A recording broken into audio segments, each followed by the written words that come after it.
Hari ini kita kembali berkumpul bersatu di tempat ini untuk sama-sama mendengarkan dan belajar akan kebenaran firman Tuhan pada sore hari ini. Namun sebelum saya menyampaikan kebenaran firman Tuhan pada sore hari ini, sebelumnya saya akan memperkenalkan diri. Perkenalkan, nama saya Alvin Waruhu, saya semester 7 pada saat ini, prodi teologi, dan saya berasal dari Nias. Terima kasih, itu saja perkenalan singkat daripada saya. Baik, langsung saja pada saat sore hari ini kita sama-sama belajar dari kebenaran firman Tuhan.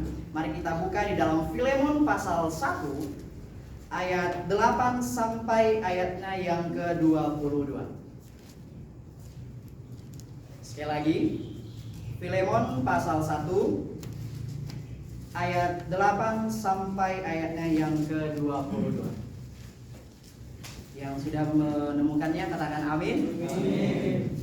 Berhubung pembacaan firman Tuhan kita pada saat sore hari ini cukup panjang, maka kita akan membacakannya secara responsoria atau bergantian. Saya akan memulai ayat yang ke-8. Filemon pasal 1 ayat 8 sampai 22 di bawah perikop permintaan Paulus kepada Filemon mengenai Onesimus. Ayat 8, karena itu sekalipun di dalam Kristus aku mempunyai kebebasan penuh untuk memerintahkan kepadamu apa yang harus engkau lakukan. Tetapi mengingat kasihmu itu, lebih baik aku memintanya daripadamu.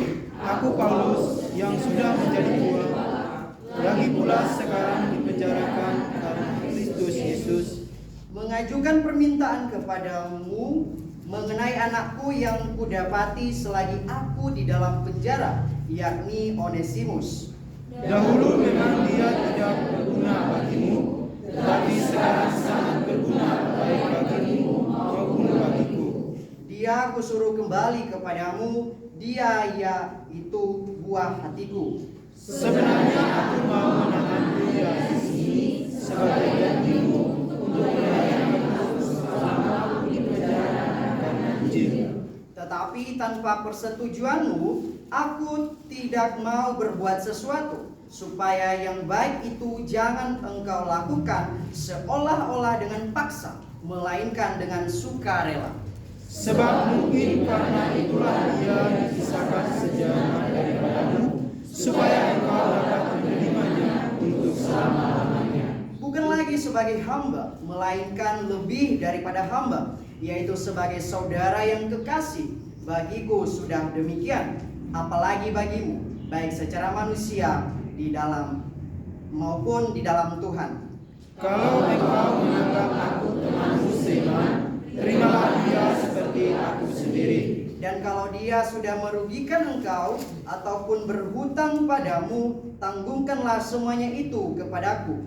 Aku Paulus menjaminnya dengan tulisan tanganku sendiri. Aku akan membayarnya, agar jangan kukatakan, tanggungkanlah semuanya itu kepadamu, karena engkau berhutang padaku, yaitu dirimu sendiri. Ya saudaraku, semoga engkau berguna bagiku di dalam Tuhan. Hiburkanlah hatiku di dalam Kristus. Dengan percaya kepada ketetapanmu, kutuliskan ini kepadamu. Aku tahu lebih daripada permintaanku ini akan kau lakukan. Ayat 22 kita sama-sama 1, 2, 3. Dalam pada itu bersedialah juga memberi tumpangan kepadaku, karena aku harap oleh doamu aku akan dikembalikan kepadamu. Amin. Yang berbahagia adalah mereka yang merenungkan serta melakukan kebenaran firman Tuhan setiap hari di dalam kehidupannya.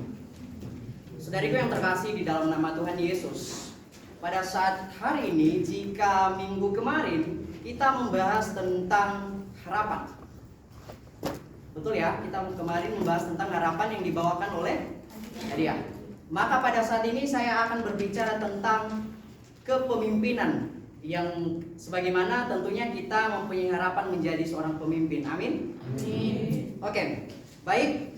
Hari ini saya akan memberikan tema sesuai dengan judul atau firman Tuhan yang telah kita baca adalah keteladanan kepemimpinan Paulus sebagai hamba Tuhan.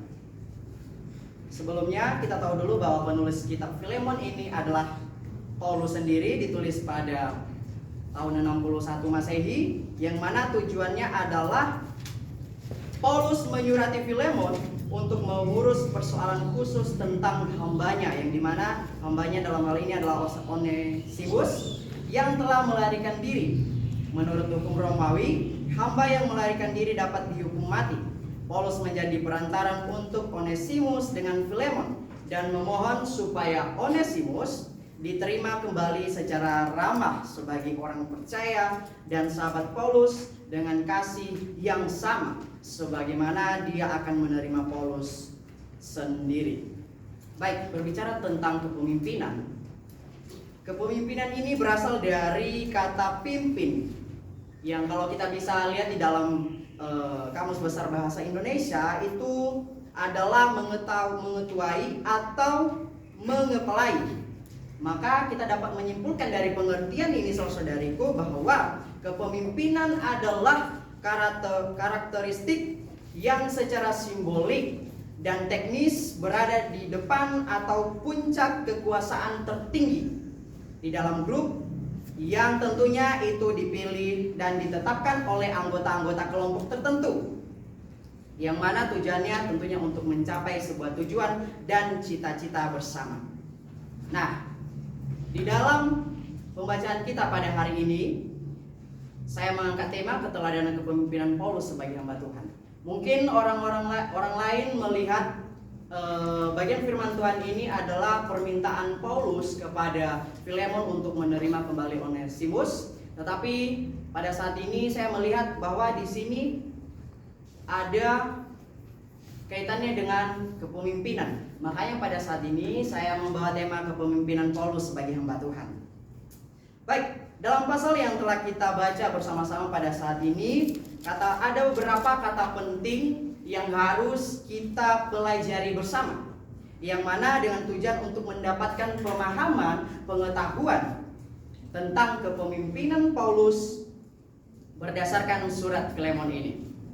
Yang pertama adalah di situ ada frase kebebasan penuh atau kata kebebasan penuh. Ya, kebebasan penuh di dalam bahasa aslinya atau bahasa Yunani menggunakan kata parhesia yang berasal dari kata parasia yang memiliki arti yaitu kebebasan dan keberanian. Sedangkan kalau kita lihat di dalam King James Version itu berkata bahwa I could be bold.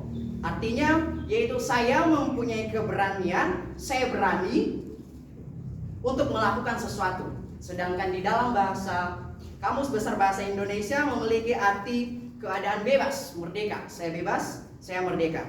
Nah, dengan pengertian-pengertian ini kita bisa menyimpulkan bahwa kebebasan penuh di dalam teks ini adalah merupakan kata benda yang digunakan oleh seorang Paulus untuk menyatakan kepada Filemon bahwa sesungguhnya dia mempunyai kebebasan, dia mempunyai keberanian, atau kita bisa katakan dia mempunyai otoritas sebagai wakil Kristus yang berkuasa. Paulus memiliki otoriter di hadapan sesama manusia ataupun di hadapan Tuhan untuk memberikan perintah tentang apapun kepada Filemon. Tetapi di sini di bacaan yang telah kita lihat, yang telah kita baca, Paulus sama sekali tidak menggunakan hal demikian. Dia tidak menggunakan otoritasnya itu untuk memerintahkan si Filemon, tetapi melainkan menggunakan kepemimpinan kasih dengan berbicara kepada Filemon sebagai teman dan sebagai seorang sahabat. Paulus mempergunakan kepemimpinannya atau hak kerasulannya hanya sebagai cara untuk mengingatkan bahwa dia mempunyai otoritas untuk menegaskan perintah pada Filemon agar melaksanakan apapun yang Paulus inginkan. Akan tetapi dia tidak melakukan hal itu. Dia lebih memilih untuk meminta Filemon atas dasar kasih teman ataupun sahabat. Nah, bagaimana dengan kita pada saat ini? Kita ingin menjadi seorang pemimpin. Dari sini kita bisa melihat bahwa menjadi seorang pemimpin yang baik tidak menggunakan otoritas yang diberikan Allah kepadanya untuk memerintah sewenang-wenang, untuk memerintah sesuka hatinya, melainkan mengajukan permintaan kepada seseorang berdasarkan kasih. Lalu bagaimana dengan kita? Atau ketika kita sudah dipercayakan sebagai pemimpin, wow, saya punya power, saya punya kuasa untuk memerintah kalian. Jadi apapun yang saya sampaikan, apapun yang saya suruh harus kalian lakukan. Tidak seperti itu. Kita belajar dari Paulus, dia lebih baik memintanya kepada Filemon sekalipun dia memiliki otoritas dan kuasa untuk memintanya. Amin. Amin. Yang kedua adalah kata memerintahkan. Ini masih di dalam ayat 8, di situ dikatakan, karena itu sekalipun di dalam Kristus aku mempunyai kebebasan penuh untuk memerintahkan kepadamu apa yang harus engkau lakukan. Kata memerintah. Kalau kita melihat di dalam Kamus Besar Bahasa Indonesia, kata memerintah ini diartikan sebagai memberikan perintah, memberikan mandat, menyuruh melakukan sesuatu. Sedangkan di dalam bahasa Yunani, kata yang dipakai adalah epitasein, dari kata dasar epitas yang memiliki arti memesan dan memerintahkan. Sedangkan di dalam New International Version menggunakan kata order yang memiliki arti berkesan. Nah, saudariku, di dalam konteks ini secara keseluruhan kita dapat menyimpulkan bahwa epitasein merupakan suatu perintah daripada seseorang yang memiliki posisi yang lebih tinggi. Dari sini Paulus menjelaskan bahwa sesuai dengan wibawa apostolis yang Paulus miliki pada saat itu, Paulus sebenarnya dapat memberikan petunjuk pada Filemon untuk melakukan apa yang harus Filemon lakukan. Tetapi Paulus mengajukan permohonannya sungguh-sungguh secara pribadi kepada Filemon. Paulus tidak mengambil sikap otoriter yang seperti yang saya katakan dari awal, sekalipun sebenarnya dia memiliki kebebasan untuk melakukan apa saja, termasuk untuk memerintahkan Filemon pada saat itu. Paulus telah mengajarkan sikap bagaimana sih seorang pemimpin yang baik kepada Filemon. Paulus telah mengajarkan sikap hidup orang percaya kepada Tuhan, bahwa sekalipun memiliki kebebasan di dalam Tuhan, orang percaya tidak boleh memerintah sesuka hati atau sewenang-wenang, ataupun memaksa seseorang untuk melakukan hal dengan suka-suka hati atau sewenang-wenang. Paulus mengajarkan kepada kita sebagai orang percaya, saudara-saudariku, untuk memerintah dengan kasih, yaitu dengan cara memohon agar seseorang melakukan hal yang benar di hadapan Tuhan. Dari sini, dari kata ini kita bisa menyimpulkan bahwa ternyata menjadi seorang pemimpin itu, menjadi seorang pemimpin yang baik itu tidak hanya memerintah sewenang-wenang saja atau mengajar sesuka hati saja, tetapi juga dengan teladan hidup yang baik, rendah hati atau mengampuni dan memiliki belas kasihan kepada sesama, seperti yang telah dilakukan Paulus. Meskipun dia mempunyai otoritas, dia memilih untuk merendahkan hati, merendahkan diri untuk menyampaikan permohonan kepada Paulus. Lalu bagaimana dengan kita? Atau jangan-jangan ketika kita menjadi pemimpin, saya punya kuasa loh, jadi apapun yang saya suruh itu ya harus kamu lakukan. Dengan sombongnya kita mengatakan hal demikian. Mungkin kita ketika kita menjadi seorang pemimpin, kita kebanyakan menjadi angkuh, sombong. Apa sih lo? Lo kan pemimpin di sini, gitu. Atau bagaimana? Itu tergantung kepada diri kita masing-masing. Amin. Amin. Ketiga adalah frase tanpa persetujuan atau kata tanpa persetujuan. Di dalam ayat 14 saya bacakan kepada kita semua. Tetapi tanpa persetujuan aku tidak mau berbuat sesuatu, supaya yang baik itu jangan engkau lakukan seolah-olah dengan paksa, melainkan dengan suka rela. Tanpa persetujuan. Dalam bahasa Yunani memakai kata gnome yang berasal dari kata geo yang artinya adalah keinginan. Sedangkan kalau kita lihat di dalam Alkitab New King James Version sendiri itu menggunakan kata consent yang memiliki arti persetujuan. Dapat kita artikan bahwa kata persetujuan di sini dipakai oleh Paulus untuk menyatakan bahwa dalam memberikan perintah, Paulus sama sekali tidak memaksakan Filemon untuk melakukan apa yang Paulus katakan. Tetapi di sini kita melihat bahwa ternyata Paulus memberikan kesempatan agar Filemon berpikir dan dapat mengambil keputusan yang tepat dan yang benar, yang baik di hadapan Tuhan. Paulus sama sekali tidak membuat keputusan sendiri. Mungkin kalau kita menjadi Paulus pada saat itu ya, kan saya punya kuasa, jadi saya membuat keputusan sendiri. Kalau kita seandainya kita menjadi Paulus pada saat itu. Tetapi sayangnya kita tidak ada di zaman itu, kita ada di zaman sekarang.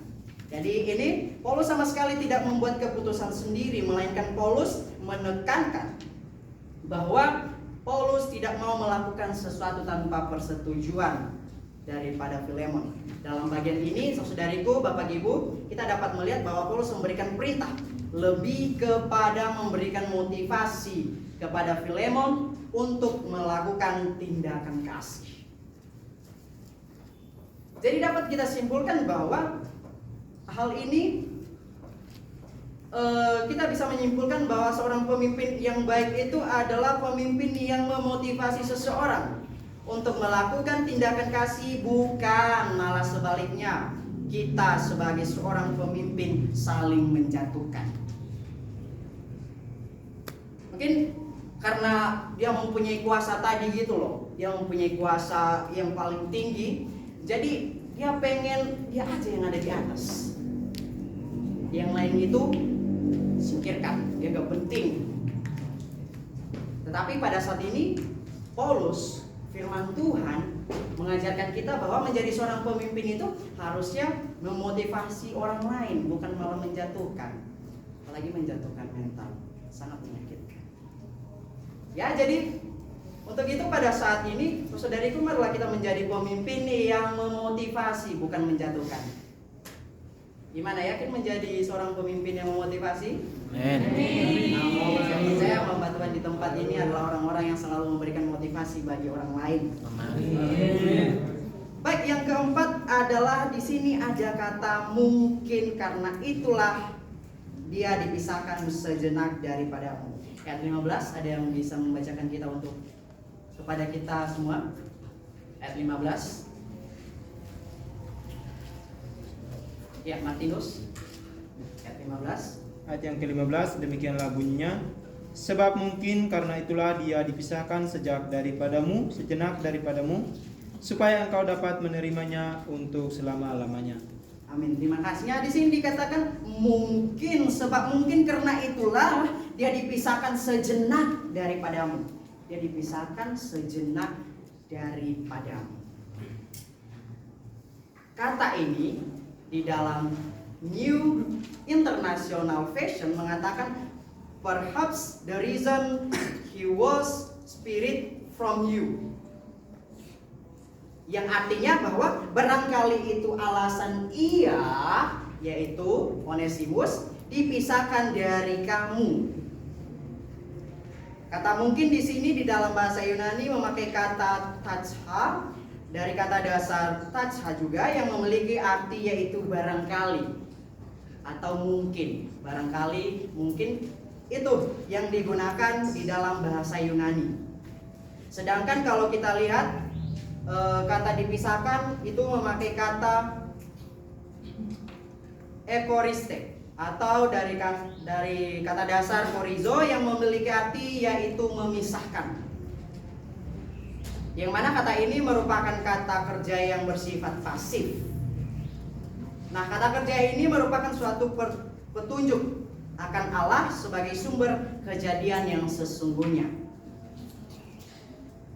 Seperti yang saya katakan tadi, frase mungkin karena itulah ia dipisahkan sejenak daripadamu dapat kita simpulkan bahwa merupakan suatu pernyataan akan pandangan yang beranggapan dapat dimengerti tindakan dan karya Allah dalam setiap situasi dan kehidupan.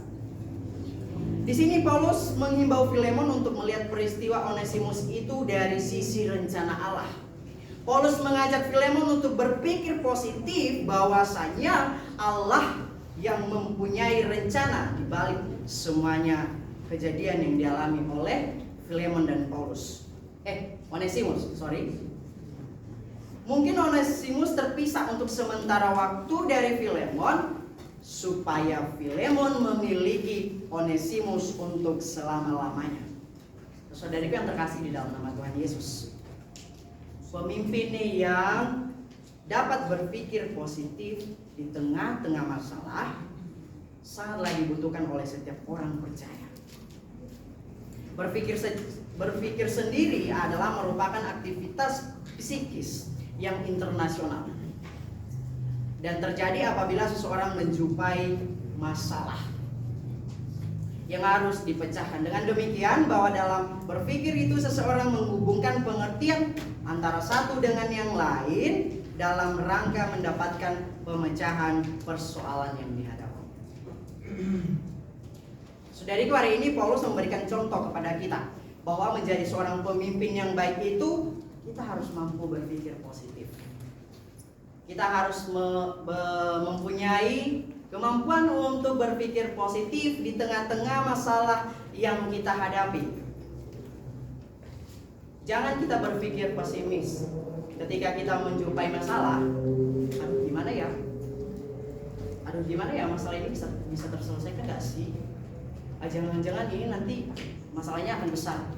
No, firman Tuhan pada hari ini Paulus mengajarkan kita bahwa di tengah-tengah masalah, ketika kita menjadi seorang pemimpin, kita harus mampu berpikir positif. Untuk apa? Untuk dapat mencari solusi dari masalah yang kita hadapi.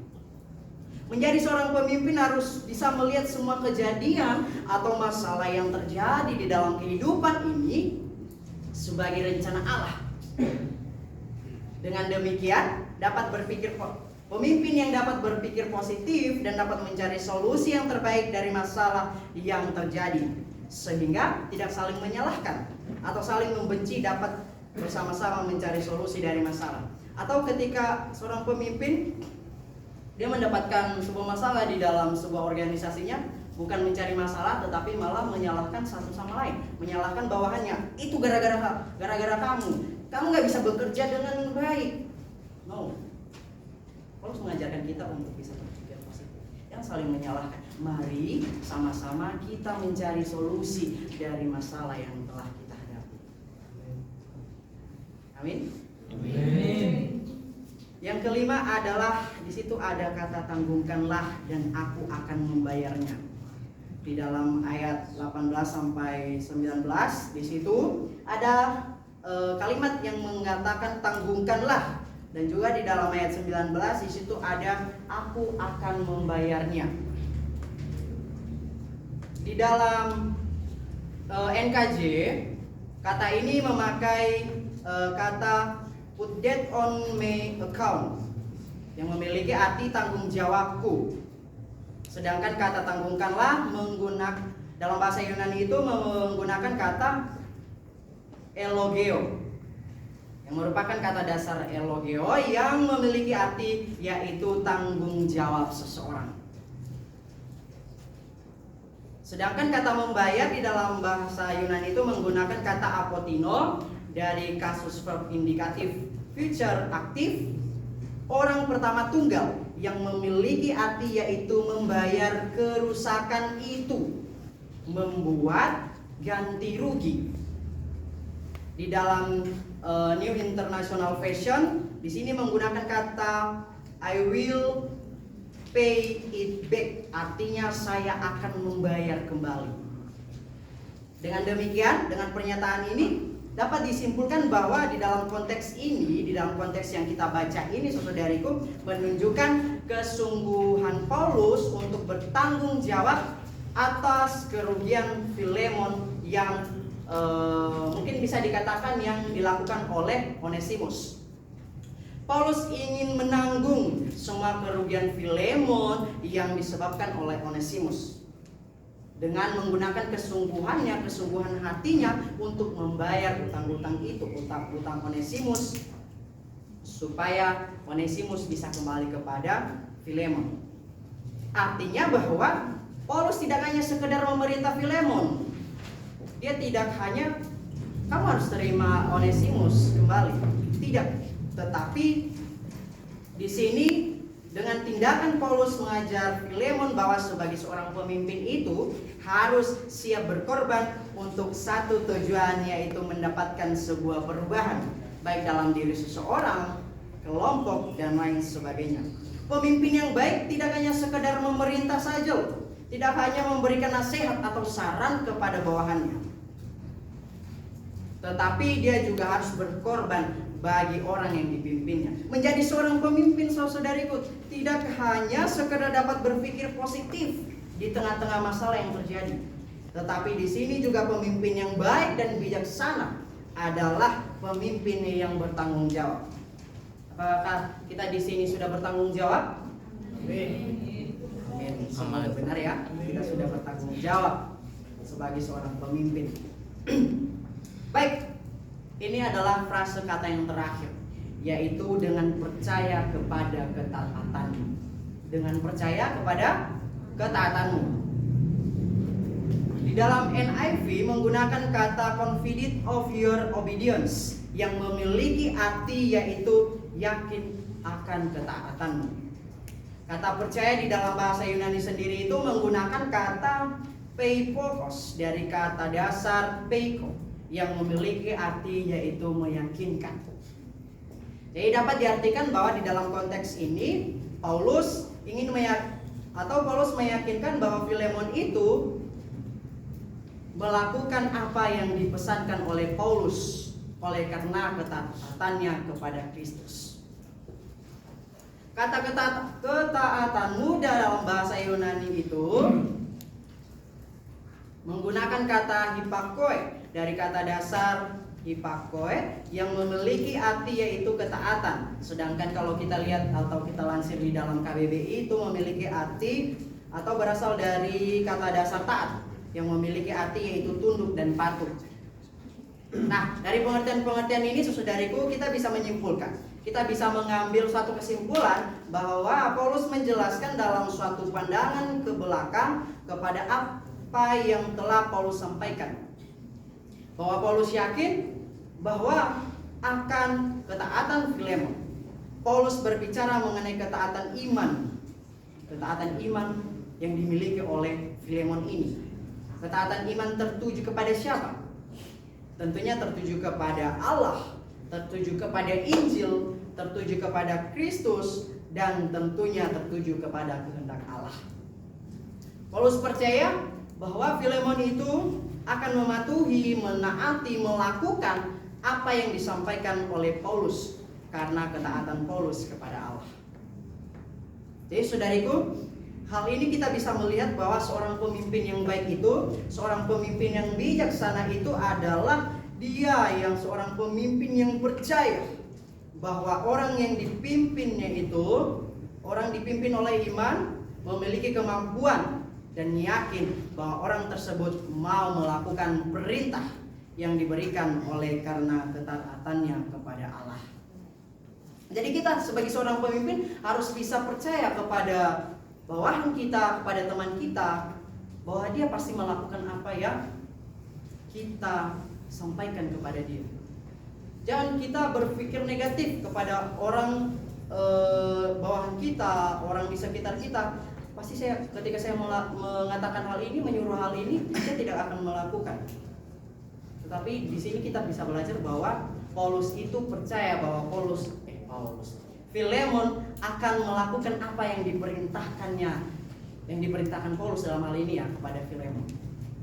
Nah, saudariku, setelah kata-kata yang telah kita bahas bersama ini, ternyata di sini kesimpulannya bahwa surat Paulus ini yang ditunjukkan kepada Filemon, saudariku, menjelaskan kepada kita satu, bahwa sebagai seorang pemimpin tidak boleh memerintah sewenang-wenang kepada bawahan, sekalipun memiliki kebebasan penuh di dalam Kristus. Melainkan apa yang kita lakukan sebagai seorang pemimpin, memohon dengan kasih. Yang kedua, bahwa pemimpin harus berpikir positif di dalam menghadapi masalah. Jangan terus-terus berpikir pesimis di dalam ketika kita menghadapi sebuah masalah. Coba buka pikiran berpikir positif, pasti ada jalan keluar dalam setiap masalah. Ketiga adalah bahwa seorang pemimpin harus bertanggung jawab. Seorang pemimpin itu memang harus bertanggung jawab. Jangan ketika kita dipercaya sebagai seorang pemimpin, kita malah meninggalkan tanggung jawab itu. Tetapi di sini dari firman Tuhan ini Paulus mengajarkan bahwa seorang pemimpin itu harus bertanggung jawab atas tugas yang telah diberikan kepadanya. Keempat adalah seorang pemimpin harus memiliki kepercayaan kepada orang yang dipimpin. Orang tersebut akan melakukan apa yang diperintahkannya. Ingat, jangan selalu berpikir negatif terhadap orang-orang bawahan kita, terhadap orang-orang di sekitar kita. Sebagai seorang pemimpin, saya takut ketika dia tidak melakukan apa yang saya sampaikan. Percaya kepadanya bahwa dia akan melakukan apa yang kamu sampaikan, asalkan kamu menyampaikannya itu dengan dasar kasih. Betul? Amin. Saudariku, demikian saja firman Tuhan yang bisa saya sampaikan pada hari ini. Saya percaya bahwa penyampaian saya mungkin kurang, tetapi saya percaya bahwa kuasa Tuhan akan memberikan pengertian bagi kita semua. Amin. Mari kita bersatu di dalam doa.